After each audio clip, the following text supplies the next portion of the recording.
Hi friends, Sean Linda from Two Black Guys with Good Credit here. Whether you're running a nonprofit, a school, or a small business, Walmart Business is here to support your mission. They make it easy to order what you need, from tech and cleaning supplies to everyday essentials, all at low prices and with helpful tools like spend tracking and tax-exempt purchasing for eligible organizations. Because when your operations are smooth, your impact can be bigger. Visit business.walmart.com to get started. Think Verizon is expensive? Think again. Anyone can bring their AT&T or T-Mobile bill to a Verizon store today and we'll give you a better deal. So bring us your bill. Walk in, run in, pogo stick in, teleport if you can. Ride on the back of a rollerblading yak or fly in on the wings of a majestic falcon. Any way you can, bring your AT&T or T-Mobile bill to a Verizon store today and we'll give you a better deal on the best network. Based on RootMetrics Best Overall Mobile Network Performance, U.S. second half 2025. All rights reserved. Must provide very recent postpaid consumer mobile bill in the name of the person redeeming the deal. Additional terms, conditions, and restrictions apply. This is Ayo Akinwolere from the Athletic FC podcast. Buying a car should be exciting, not exhausting. And if you're looking for a gleaming SUV to replace your old banger, or you're taking the plunge and going electric, the good news is you can buy your car completely online on AutoTrader. Really. Just go to autotrader.com and get picky. Search through dealer listings for the make, model, colour, and the features that matter to you. Then just drop in your info and you'll see all the cars that fit your budget. Really. Once you've found the car of your dreams, you can have it delivered to your driveway, or you can pick it up at the dealership. Really. So buy your next car entirely online on AutoTrader. Head to autotrader.com or search the AutoTrader app.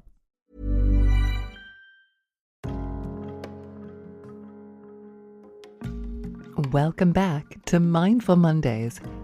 I'm your host, Ashley Bentley, and this is your weekly space to slow down, soften the edges, and meet your inner world with curiosity and care. Right here on the Neurodivergent Experience podcast.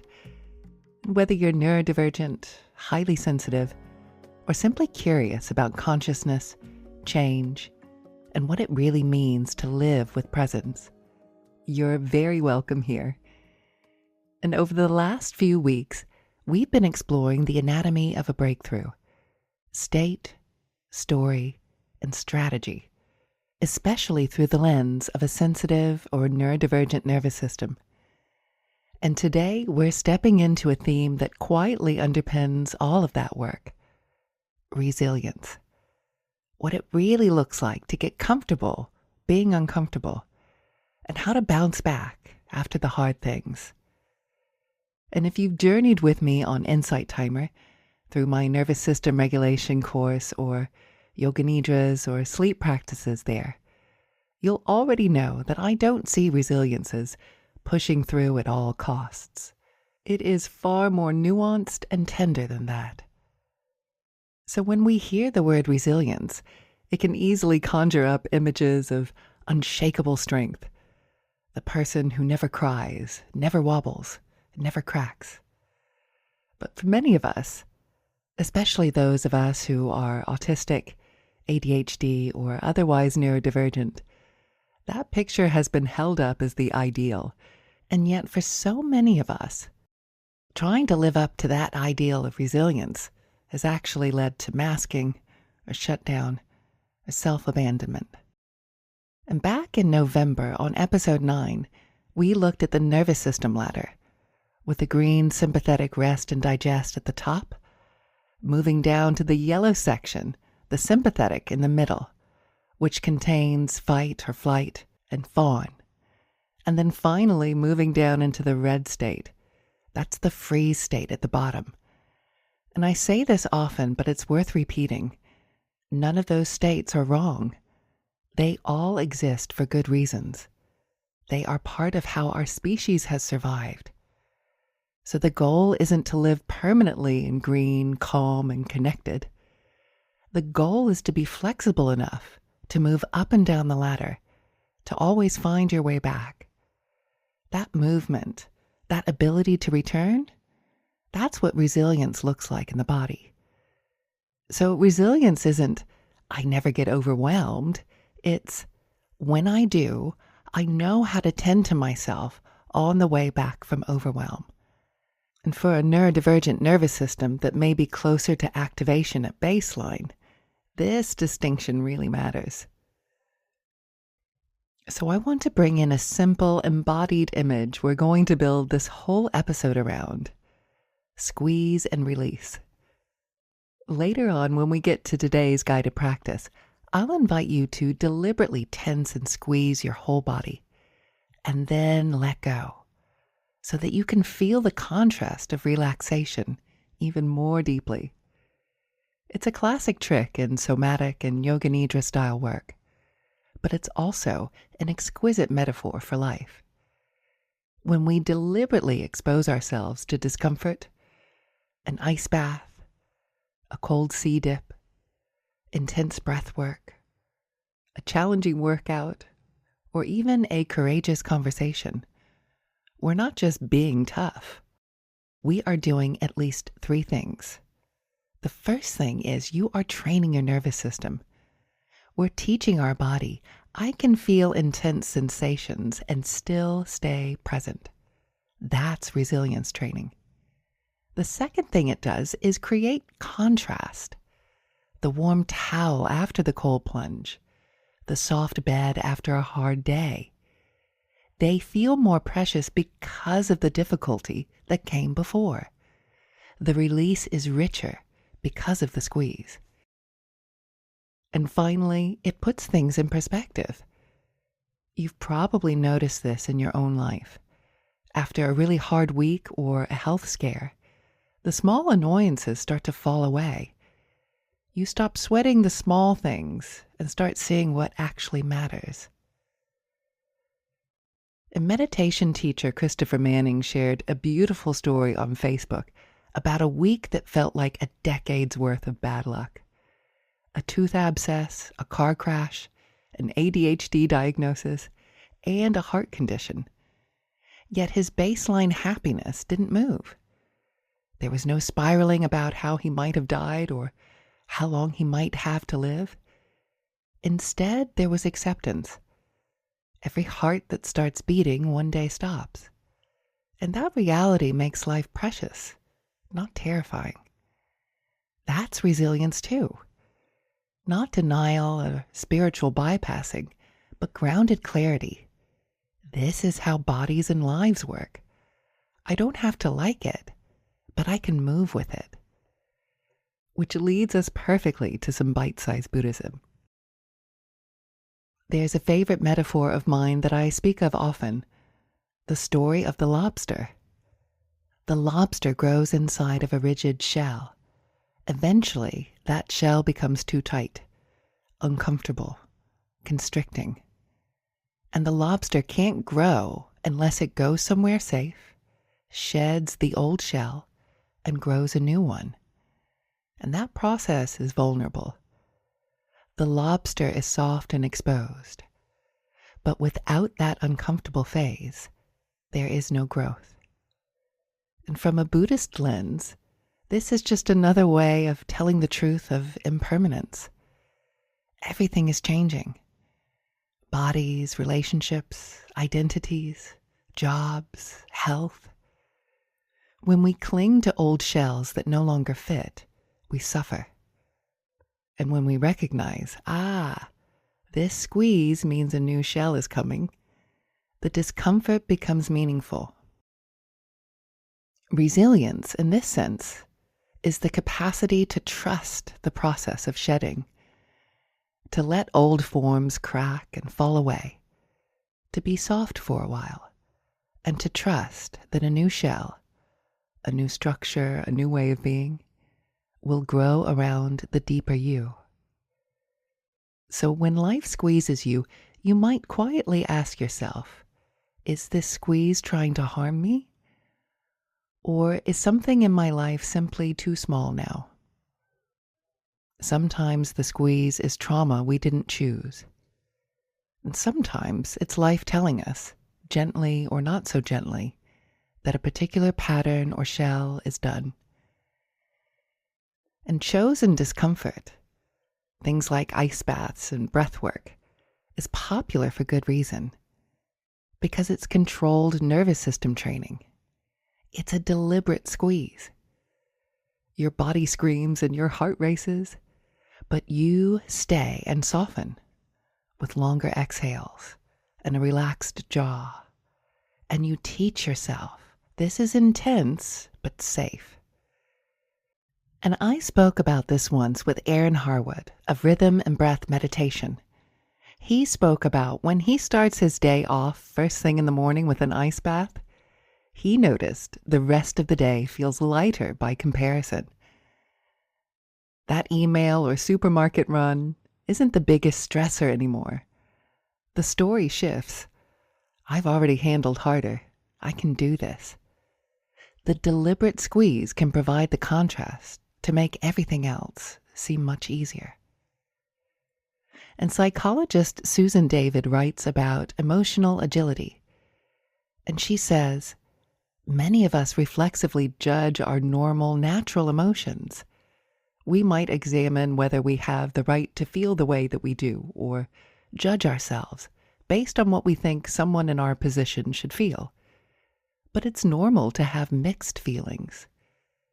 Give yourself the space to be a messy, capacious human. You are capable of holding hope and anxiety, joy and sadness, frustration and delight. Emotional complexity is purposeful, beautiful, and human. And I love this so much, especially for us neurodivergent folks whose emotions are often described as too much or too confusing. Resilience here isn't about tidying your feelings up into one acceptable emotion at a time.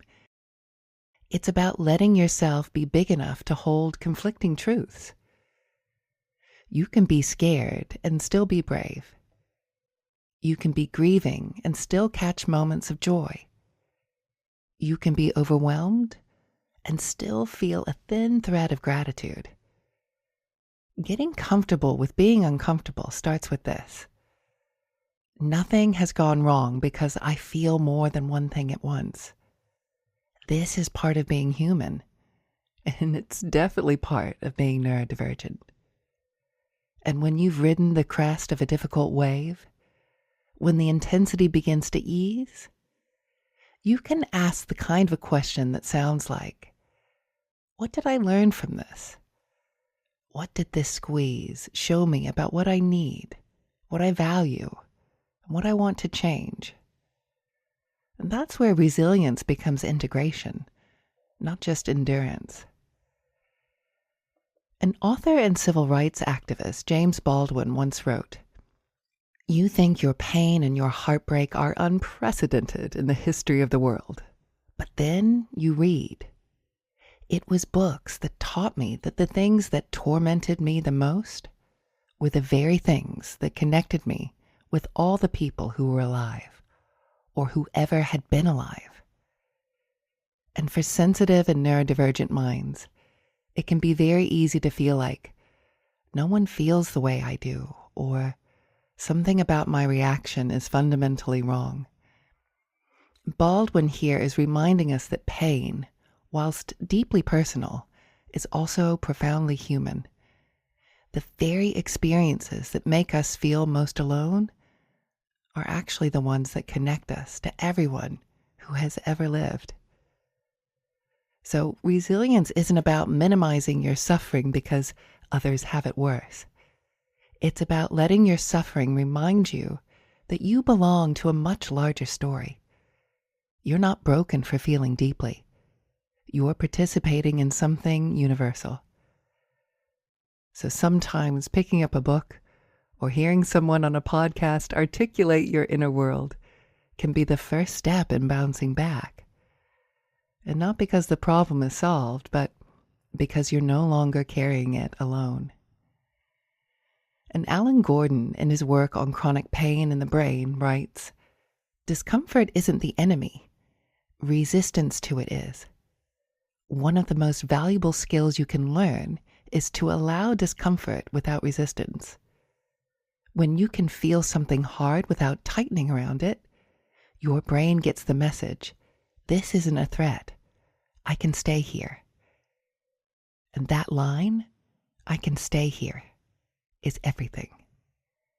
For many neurodivergent nervous systems, discomfort has often been paired with danger, sensory overload, social humiliation, rejection, meltdowns, things escalating quickly.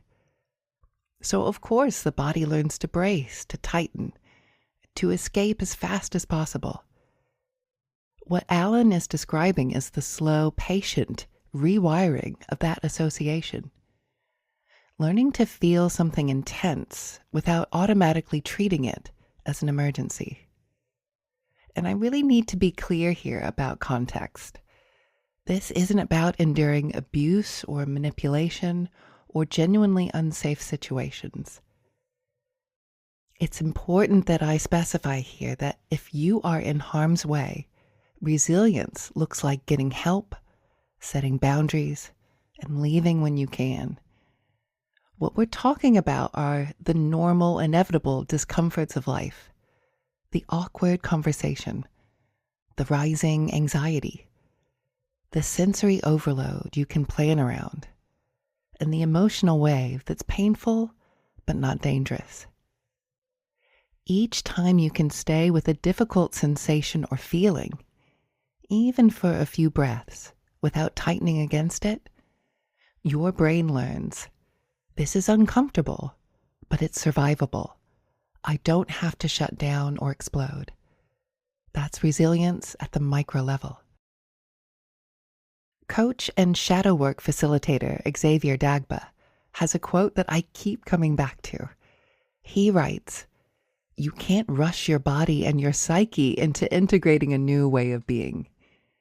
Urgency is what you feel when your transformation is fueled by self-rejection. You find your true pace when your transformation is fueled by the desire to fully reconcile with yourself." And that is such an antidote to the productivity-obsessed version of resilience. When the drive to bounce back is secretly driven by, I shouldn't feel like this, or I need to get over this faster, the nervous system hears rejection. But when the desire to heal is rooted in reconciliation, in wanting to know yourself fully, including all the messy, uncomfortable parts, that's when everything begins to soften. You become less interested in performing resilience and more interested in becoming whole. And Xavier also writes, how do you deal with the unknown? You don't. Not really. Instead, you let it have its way with you. You let it sober up the parts of you that got addicted to certainty and control. You let it mold you into what you've prayed for. The unknown is the birthplace of miracles. And whilst that sounds amazingly poetic, it's also extremely practical.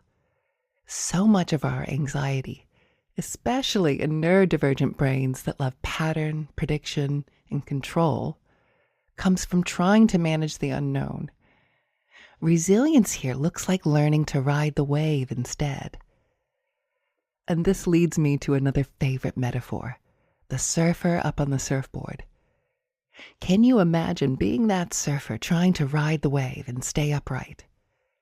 You don't have time to argue with the wave or tell it how it should behave. You respond in real time, constantly adjusting. You work with the force that's already there. And the same is true in many martial arts, like jiu-jitsu, where you're taught to use the energy that's coming at you rather than fight it head on. That's not passive. It's deeply intelligent. And then there's the amazing Alan Watts quote of the falling cat and the Tao. When a cat falls, it lets go of itself. It becomes completely relaxed and lands lightly. If, however, the cat decided in midair that it didn't want to fall and tensed up, it would land like a bag of broken bones. And in Watts's words, we are all falling from a great height from the moment we're born. We're all falling. We can't stop the fall, but we can choose whether we're going to be rigid or whether we're going to be like the cat. And I just want to go back to Christopher Manning's social media posts we discussed earlier.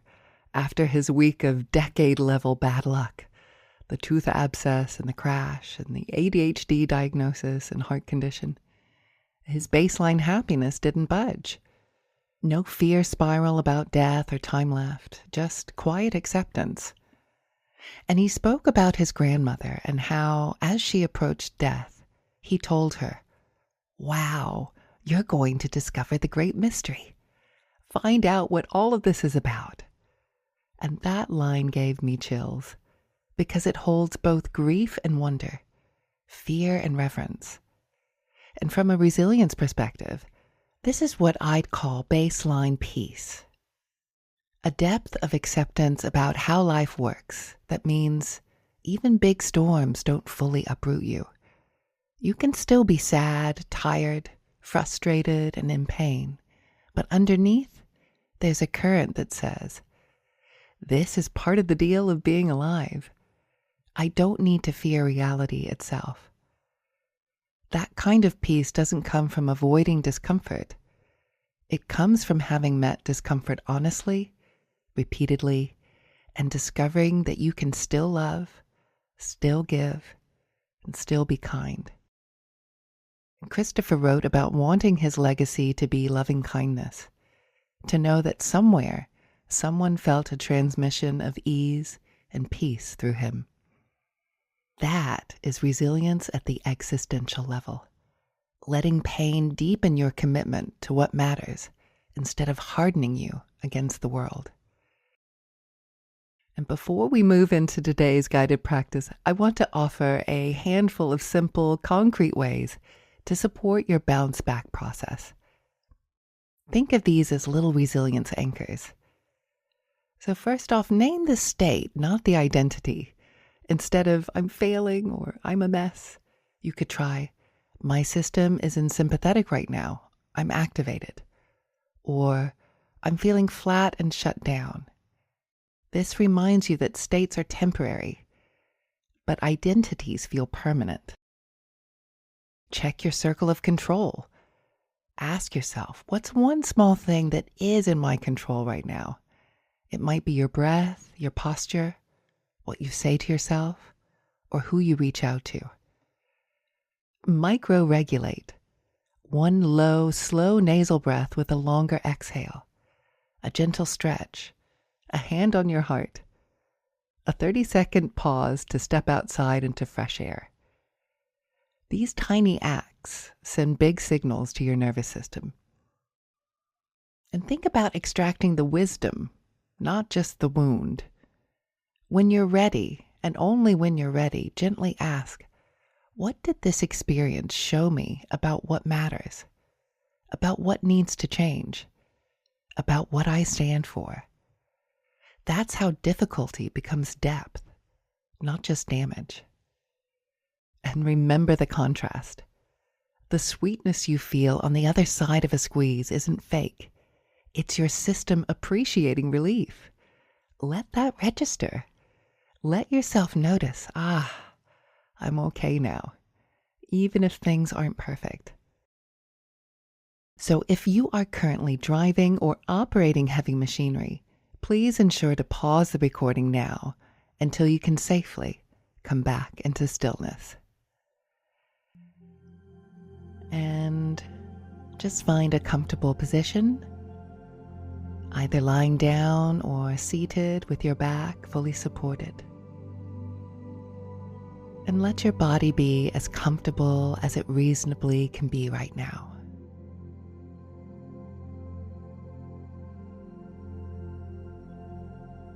And when you're ready, gently close your eyes.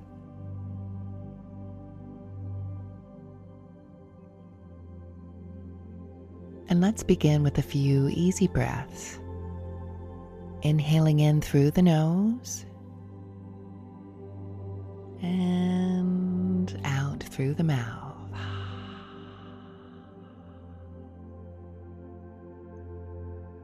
Another one in through the nose and out through the mouth.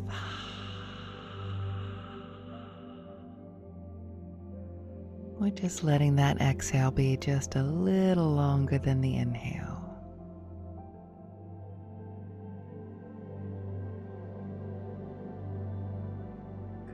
Good, that's right.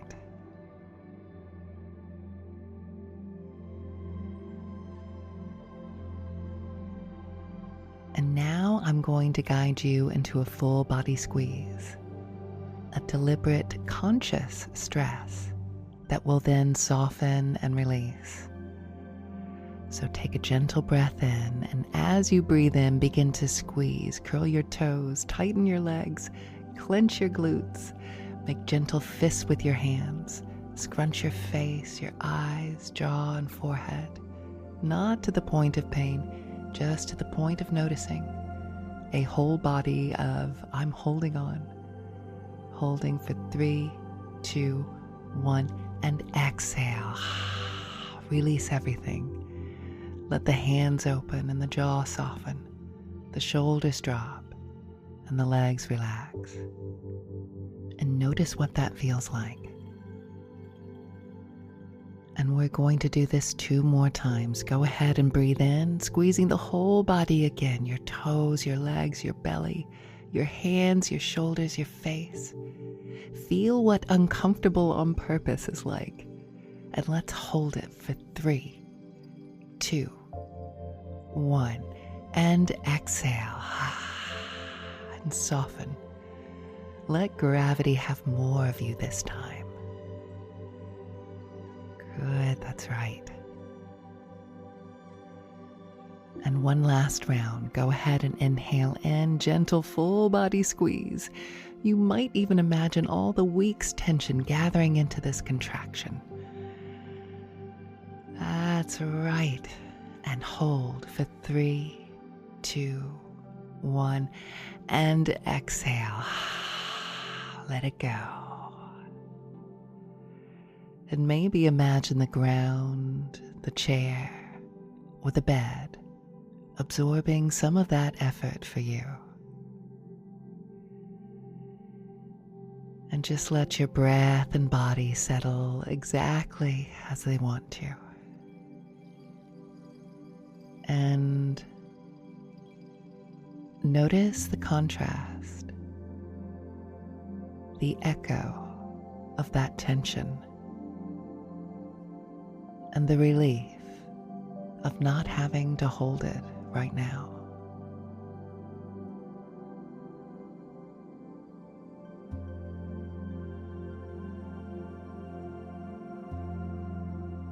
And as you rest here, I'd like to weave in a subtle reflection.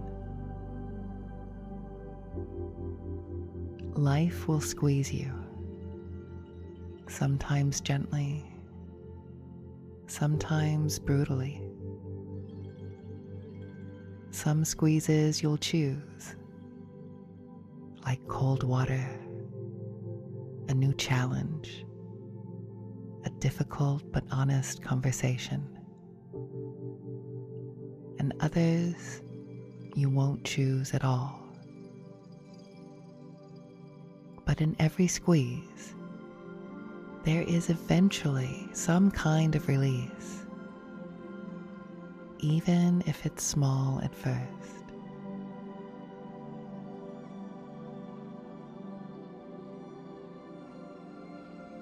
A moment of quiet, a breath, a conversation with someone who gets it, a night of sleep, a piece of good news, or even a fleeting sense that I'm okay in this moment, even if the bigger situation is still hard.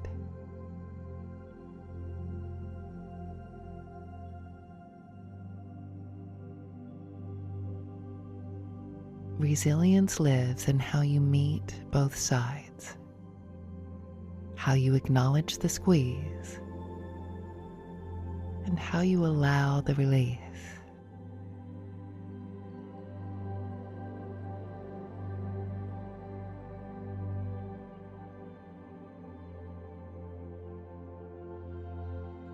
And can you bring your awareness now to the breath moving in your chest?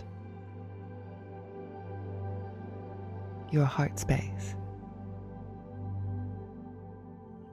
You might imagine that with each inhale, you're gently acknowledging the squeezes you've been through recently. The big ones, the small ones, the ones you're still in.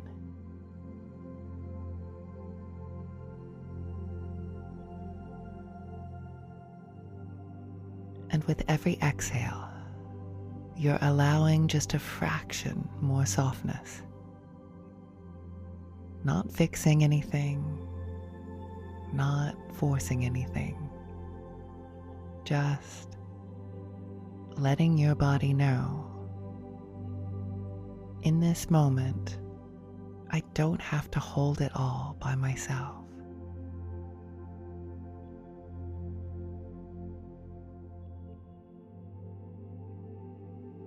Inhaling acknowledgement and exhaling tiny permission to soften.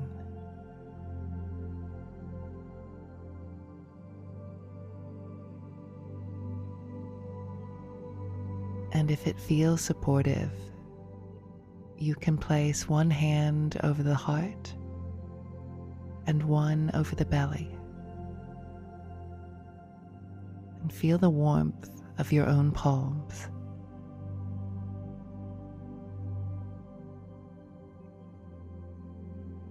The rise and fall under your hands.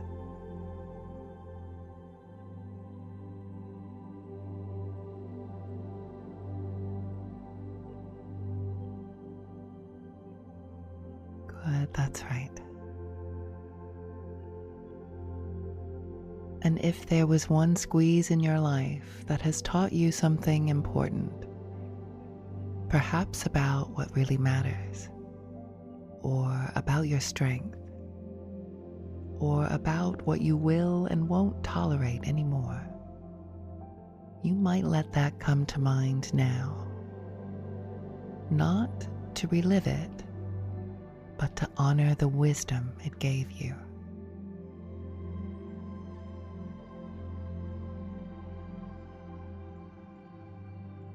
You might silently say to yourself, "Thank you for what you've taught me. I don't have to love what happened, but I honor who I've become through it." And just let those words land wherever they need to.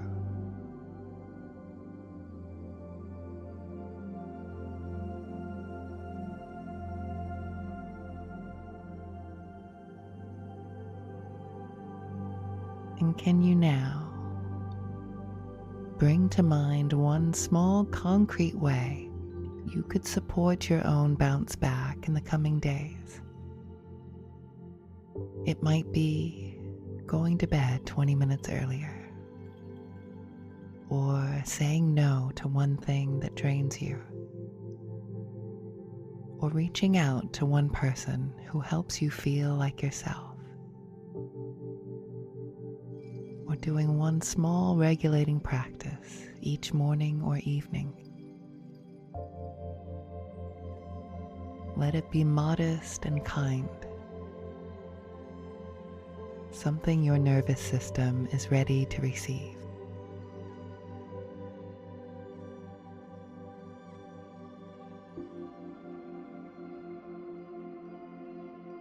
And if you like, you can phrase it as a simple intention. I am learning to bounce back with kindness. Or, I give myself permission to rest and then rise. Or, I am building resilience, one small step at a time. And just repeat your sentence silently now a few times.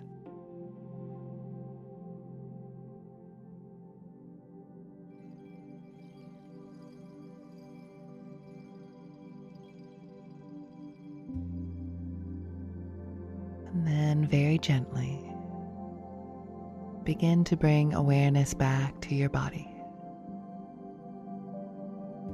and notice the contact points where you are supported. And notice the sounds in the room. And wiggle your fingers and toes. And move your head from side to side. And whenever you're ready, and not a moment before, you can feel free to gently open your eyes. Thank you so much for joining me today. If you'd like to keep building these muscles gently, you're very welcome to join me over on Insight Timer. Just search for my name, Ashley Bentley. You'll find nervous system informed meditations and yoga nidras, bedtime stories, and courses like my 14-day nervous system regulation mastery course, all designed with your beautiful sensitivity in mind. And next week on Mindful Mondays, we'll continue this exploration of resilience by looking more closely at mindset and how to reframe your life to support you, not weigh you down. Until then, remember, you're not failing when you wobble. You're learning how to ride the wave. And as always, remember, we're all just walking each other home.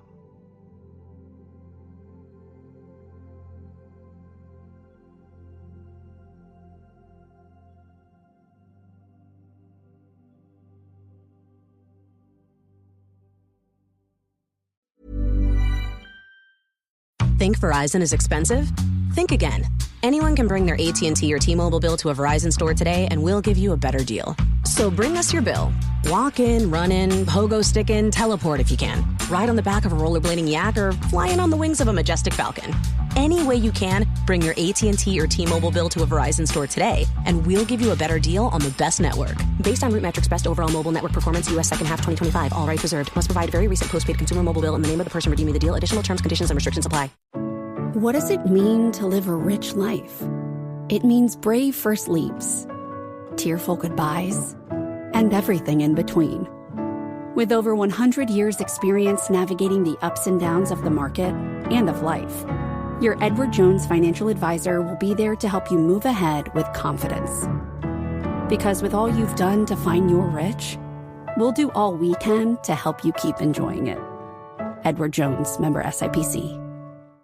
Oh, it's such a clutch off-season pickup, Dave. I was worried we'd bring back the same team. I meant those blackout motorized shades. Blinds.com made it crazy affordable to replace our old blinds. Hard to install? No, it's easy. I installed these and then got some for my mom. She talked to a design consultant for free and scheduled a professional measure and install. Hall of Fame son. They're the #1 online retailer of custom window coverings in the world. Blinds.com is the GOAT. Visit Blinds.com now for up to 50% off with minimum purchase plus a free professional measure. Rules and restrictions apply.